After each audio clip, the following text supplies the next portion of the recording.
Eric Burgess here. We've been given the sequence n to the fourth divided by n cubed minus 2n.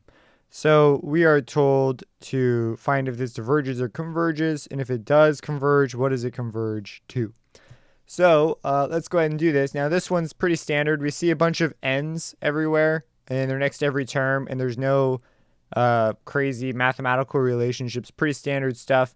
So the strat for this one would just be to divide by the highest power of n in the denominator. So let's go ahead and do that. So just looking at this, n cubed is the highest power. So if we divide the numerator by that, we're going to get n.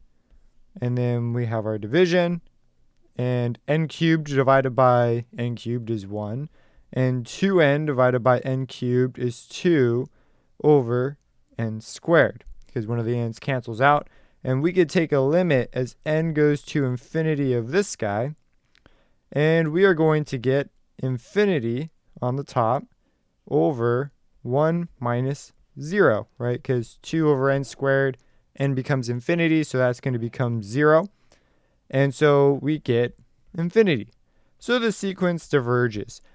This also fulfills the requirement that as this sequence, if you were to make a continuous function x out of this, the limit would match the limit of the sequence, because the values of n would produce the function that x would output.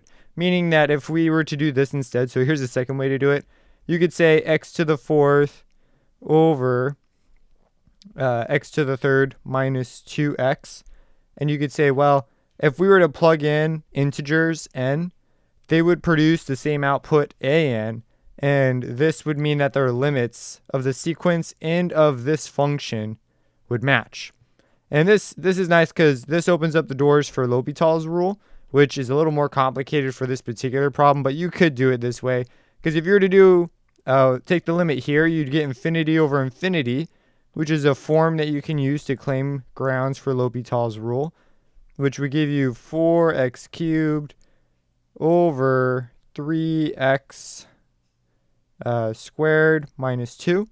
And then if we did L'Hopital's again, we get infinity over infinity. So we could do that again.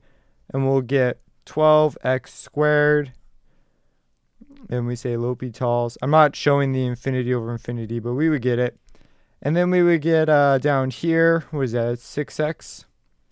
And then again, if we do it, we get L'Hopital's again, because we have infinity over infinity. And on the bottom, we'd arrive at the number 6. And on the top, we'd arrive at 24x, which we could see if we were to take this limit, we would get infinity over 6, which would be infinity, and so it would be divergent.